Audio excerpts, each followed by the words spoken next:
When we think of dangerous magic, there's only one name that pops up in our mind. Yes, it's none other than Aaron Crow. And there's nothing better than watching all his dangerous acts at once. Hello and welcome back. Today we are presenting the compilation of Aaron's most famous magic reveal from our previous videos. So, let's get started. The first trick, the blindfolded sword trick.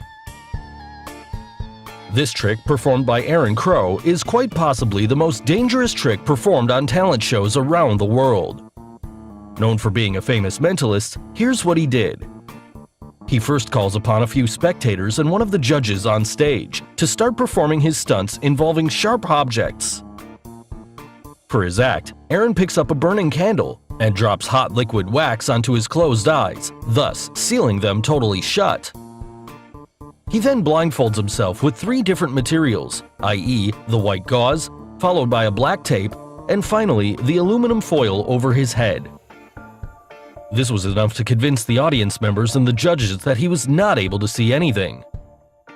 Thereafter, he goes on to use various sharp objects, including a sword, to first chop off the objects being held by the spectators. And then finally, slices a pineapple off Howie Mandel's head perfectly. So, how was he able to perform this act so dangerous? Well, here's the secret. Now, you'd think how come Howie agreed to this act, which was also a huge risk to his life? Obviously, it's a pretty classic Hollywood secret in which Howie was already informed of the act. Otherwise, why would anyone risk their life? Also, the act was practiced several times with stand-ins, along with the producers of the show giving their approval to perform the same, only after getting to know the key elements of the trick to make sure nothing goes wrong on stage. Now, coming to the secret, the trick consists of 2 parts. First, the burning candle wax, and second, the blindfolded part. So, how did Aaron's eyes survive the melting wax? Obviously, the candle wax can be very hot, and you should never try this at home or anywhere else. Also, if you see this graph, it shows how much damage our skin suffers when exposed to high temperature. So any wax which has a melting point below 50 degrees Celsius would not damage our skin if the exposure duration is very short. Here, the liquid wax you see must be paraffin wax or bayberry wax, which has a low melting point. Also, if you observe Aaron, he raises his hand and holds the burning candle quite far away from his eyes. So, this gets enough time for the liquid wax to travel, and as you know, it only takes a few seconds for the wax to melt off and harden completely. Thereafter, he had enough time to open his eyes inside the blindfold while it was still warm and malleable. And even if the wax did cool, it was just a thin layer of wax which he easily scratched away from his face. So, this is how he kept his eyes safe inside. Now, for the next part, how did he slice off that pineapple? Well, his eyes were all safe, and he was able to see through the covering.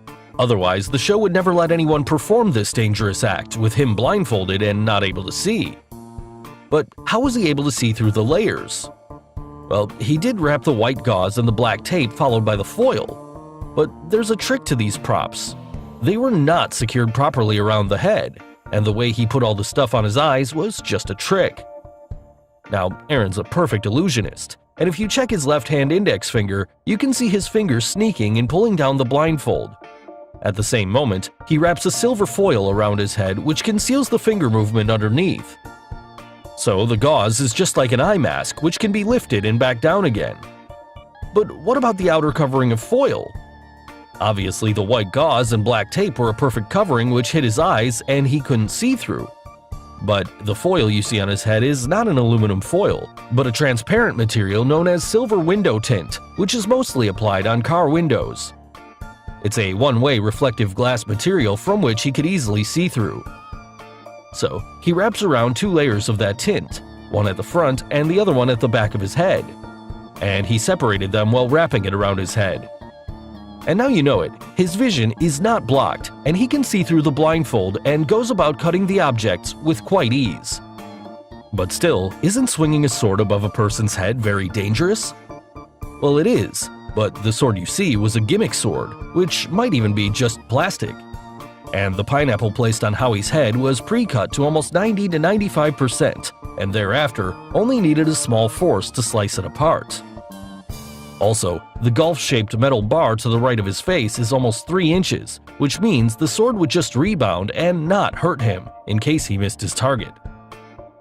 Finally, while removing the foil, he puts back the gauze to its original position to end this amazing act, which left the audience and judges gasping for nothing. The second trick, the bow and arrow trick. Here's what he did on America's Got Talent and many other shows which scared everyone around. By pointing laser light onto the judges panel, Aaron first calls upon 2 judges on stage to be his volunteers for the trick. He then asks Heidi, one of the judges, to take out her ring and be ready for his next move. Thereafter, he takes out an apple and using a knife, pierces it through its center. He puts Heidi's ring inside that apple and then closes it. Once the ring is secured, Aaron instructs the guest judge to stand behind Heidi. He also hands him a black wooden tray with a nail inserted on it. Now, as the guest judge stands behind Heidi, he holds a wooden tray on her head that is supporting the apple and the ring. Aaron then walks around the stage, reveals the target object, and takes out an arrow. He then points the bow and arrow with a laser light through the crowd, which invokes a lot of fear. Aaron then begins to spin in circles and, all of a sudden, he shoots the arrow, and what do we see? The apple is instantly cut in half. Not only did Aaron shoot the apple, the arrow even picked up a ring inside the apple on the way and landed on the target board. So, how did he do it? Well, to begin with, you should never try this sort of stuff at home or anywhere else. Now, coming to the secret, it's pretty obvious that no arrow was shot, and all you saw in the act was just an illusion. Also, why would the producers of the show put someone's lives at risk? So, from the pure perspective of entertainment and illusion, the producers of the show are told what the contestants are going to do before the act to make sure they have the dangerous stunts sorted out. Also, if you see carefully, it was not a continuous shot when the arrow was fired. It was like one frame the bow releases, one frame the apple is cut in half, and in one frame the arrow hits the target. This implies that at every stage, there's a mechanism which made this act possible. Now, as there was no arrow shot, how did the arrow end up on the target board? Well, both the bow and the arrow used for the act were gimmicked. Also, if you see here, the laser flashlight is coming out of the bow and is used for the purpose of aiming at the target, which the viewers thought so. However, its main purpose was to hide the secret hidden inside the bow. Yes, the secret lies in that bow, and also the arrowhead didn't go past beyond the bow and only the laser light went through. Also, this laser light created the illusion that the arrowhead was present there, and Aaron did shoot it when the light turned off. Now you'd ask, if there was no arrow shot, then what about this arrow? Where did it go? Well, as we said before, the arrow he picked up is a gimmick arrow, made up of a string with a feather at the end of it to make it look like a real arrow. Also, hidden inside the handle of the bow is a cylindrical reel, and the string was connected onto that spring-loaded reel. And now you must have got it. When Aaron fires the shot, he releases the loose end of the string as it rolls into the hidden reel. But what about the arrow at the target board? Well, the arrow that appeared after the shot was already placed inside the leg of the target board all this while. It was hidden behind the black cloth using a spring mechanism. Here you can see that there's an opening in the cloth where the spring-loaded arrow was resting vertically against the board. Now, when triggered by a remote, the spring-loaded arrow pops out of the opening to its horizontal position. Also, notice the angular movement of the arrow when it vibrates after hitting the target. Now, this isn't the movement of the arrow hitting straight at the target. This confirms that the arrow popped out from the opening below. Also, the arrow at the target had Heidi's ring. Where did it come from? Is it a fake ring? No, it was Heidi's actual ring, as she would have easily noticed it if it was a fake one. Now for this part, we also need to look at the apple. After Aaron pierces the apple, you can see he digs the apple in such a way that its one side hole is bigger than the other side. Now he puts the ring inside the smaller hole, which convinces everyone that the ring is placed tightly inside and cannot be taken out easily. But as you know, there's a bigger hole at the other end, And during this moment, when he covers the center portion of the apple, the ring is actually pushed out through the bigger hole, which he conceals using his right-hand thumb. Also, when he is seen placing the apple, the ring is hidden in his left-hand fist. Now you know it. The ring is in Aaron's hand, and during the moment when he adjusts the target board, he puts that ring over the arrow, with his hand hidden behind the board and concealed using a black cloth. But there's one question still unanswered. How did the apple split in pieces?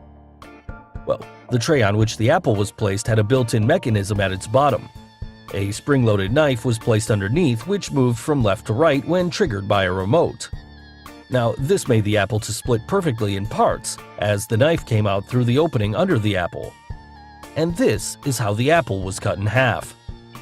So, the whole act was perfectly synchronized using a button hidden inside the bow, and was triggered by Aaron just at the right time, which made this awesome illusion possible. The third trick: the paper bags and knife trick. Aaron Crow, the magician known to scare the hell out of everyone, this time around performed a very dangerous knife trick. As usual, he calls his favorite judge, Howie, on stage to be his volunteer for the trick. Now, there are 4 paper bags placed on stage, and after asking Howie about his choice, he places the knife underneath the second bag with its sharp blade pointing upwards. He then randomly mixes up the position of those bags quite a few times without Howie and anyone else noticing. Thereafter, he also tells Howie to exchange the position of the bags without him noticing. Now, Aaron tells Howie to choose which 2 boxes he should smash his hand down onto by slamming a large hammer onto a pillar. Howie gets the first 2 choices right, and now there are only 2 bags left. But this time around, he even calls Simon on stage for the most dangerous part of the trick. The trick was so hard to watch that Mel even pressed the red buzzer to stop the act. Thanks, Mel. After Howie chose the red bag on the left, Simon was about to slam his hand down when Aaron stopped him and made him smash his hand onto the other bag. The other bag was all safe, as Simon was saved by Aaron to end this terrifying act. So, how did Aaron know which bag had the knife in it? Well, before revealing the secret, if you haven't subscribed to our channel yet, make sure to subscribe and hit the bell icon so that you get instant notifications of our new video uploads. Now, let's quickly get to the secret. The first and foremost thing is that you should never try this stuff at home or anywhere else. Now, regarding the bags, Aaron is a very clever magician and he knew which paper bag contained the knife all along. Obviously, all the paper bags look similar, but it's quite possible to make one bag stand out from the other, and this is what Aaron did. He made a unique crease on each of the paper bags before putting the knife underneath the bag. The crease could be anything which only he can see, like his fingerprints, a pattern on the bag, or something else, and is hidden away from the camera. Also, to make this act safe for the judges, Aaron relied on another method to make this act a success. Otherwise, why would the producers of the show allow such a dangerous act to take place had it gone wrong?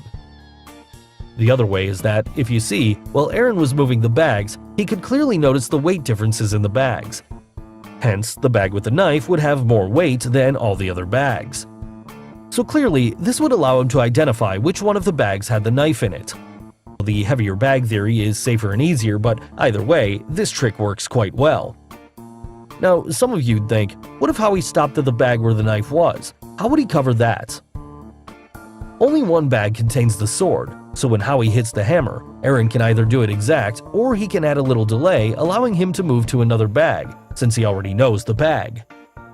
Also, when only 2 bags were left, it doesn't matter when Howie slams the hammer, because either the magician is going to stop Simon's hand like he did here, or he's going to smash straight down.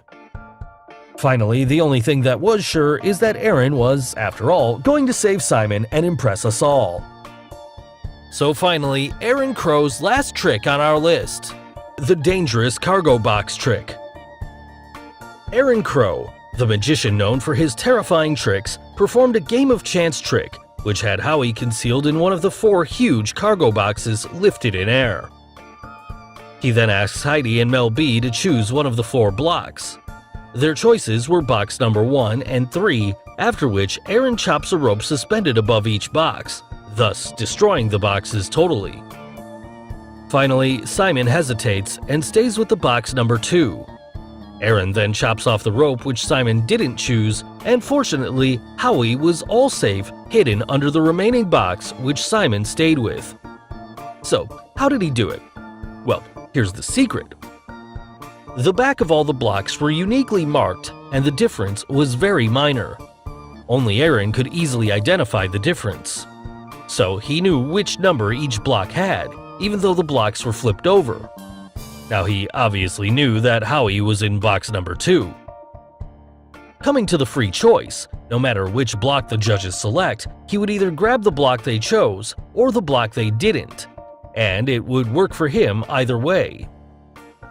Assuming if Mel B and Heidi grabbed the number 2, then he would have simply used the 2 blocks they didn't choose.